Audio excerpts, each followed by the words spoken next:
भाइयों बहनों, एक बार आप भारतीय जनता पार्टी की सरकार बना दो, कटमनी, भ्रष्टाचार, सिंडिकेट, घुसपैठ, कोयला तस्करी, गाय तस्करी और बम धमाके बंद कर मोदी जी अपने बंगाल को सोनार बांग्ला बनाएंगे। सोनार बांग्ला।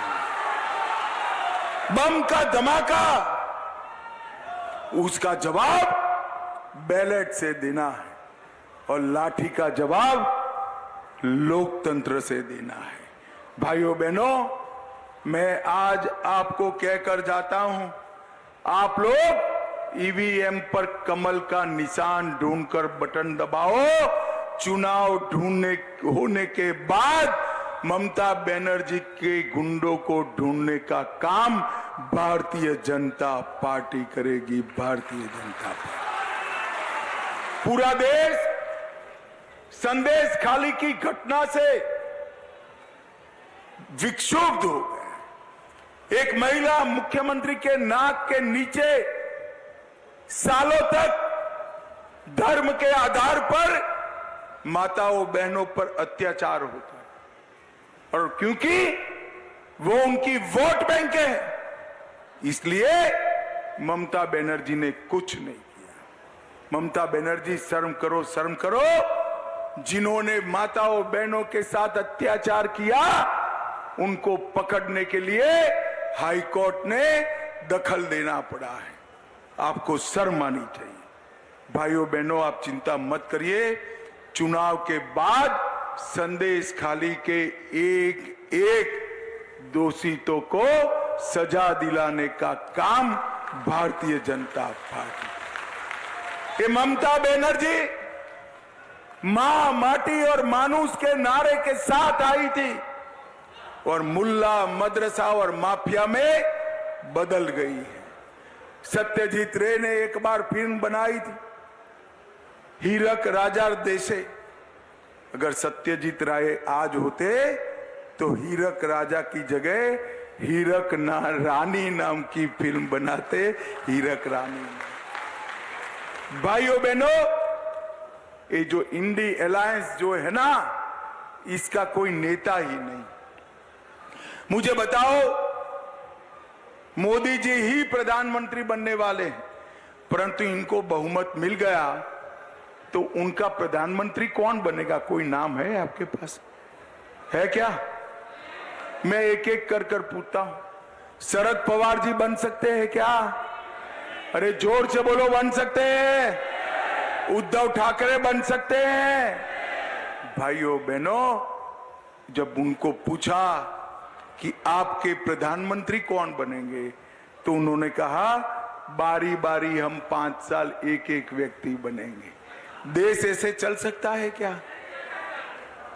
अगर बारी बारी प्रधानमंत्री बनना है तो पाकिस्तान को मुंह तोड़ जवाब कौन देगा?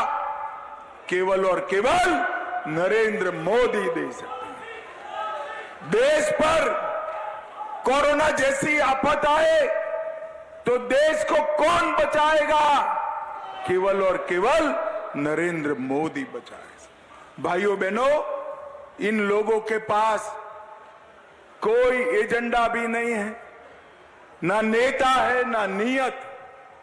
भारतीय जनता पार्टी ने घाटल में ढेर सारे काम किए। वाराणसी, रांची, कलकत्ता 6 लेन एक्सप्रेस वे 2027 तक शुरू हो जाएगा। 410 करोड़ से रानीगंज बाईपास बन रहा है।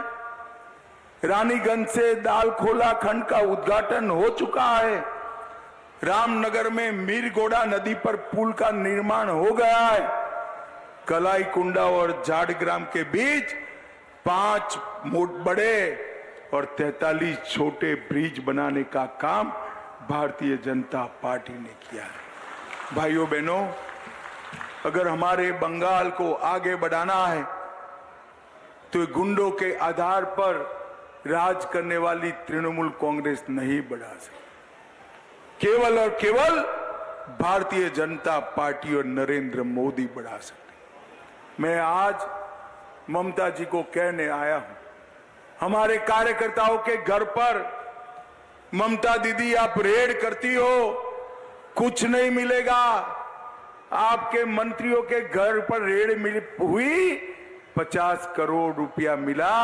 हमारे शुभेंदु अधिकारी के घर पर रेड करी, 25 पैसा भी नहीं मिला, 25 पैसा। और ममता जी, आप अगर समझते हो कि हमारे जिला अध्यक्ष, विपक्ष के नेता, हमारे प्रत्याशी के साथी के घर पर रेड कर आप हमें डरा दोगी, तो आप गलती कर रही हो। ये भारतीय जनता पार्टी है, जितना संतरास करोगी कमल इतना जोर से खिल कर बाहर। और भाइयों बहनों, डरे बगैर वोट करना। 5 चरण हुए, ममता के गुंडे किसी को हाथ नहीं लगा पाए हैं, हाथ नहीं लगा। और इस छठे चरण में भी चुनाव आयोग ने चौक चौबंद व्यवस्था करी है, किसी की हिम्मत नहीं है आपको हाथ लगाने की। खुलकर वोटिंग करिए और ममता दीदी को हराइए। बोलो घाटल वालों, नरेंद्र मोदी जी को तीसरी बार प्रधानमंत्री बनाओगे क्या? अरे जोर से बोलो, बनाओगे? 30 से ज्यादा सीटें बंगाल में जिताओगे? 400 पार कराओगे? हमारे प्रत्याशी आ गया हो भी, हमारे प्रत्याशी को प्रचंड बहुमत से जिताओगे क्या?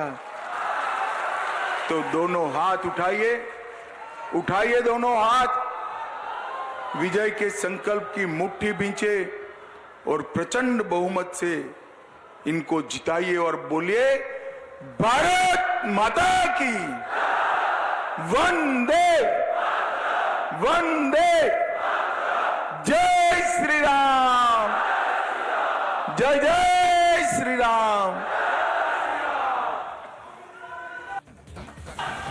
শ্রদ্ধেয় অমিত শাহজিকে বরণ করে নিচ্ছেন আমাদের শ্রদ্ধেয় কেন্দ্রীয় স্বরাষ্ট্রমন্ত্রী। ওনাকে সশ্রদ্ধ চিত্তে আমাদের সমস্ত কার্যকর্তারা বরণ করে নিচ্ছেন। আমাদের জেলার সভাপতি তন্ময় দাস, বিজন মিত্র, উমেশ রায় সহ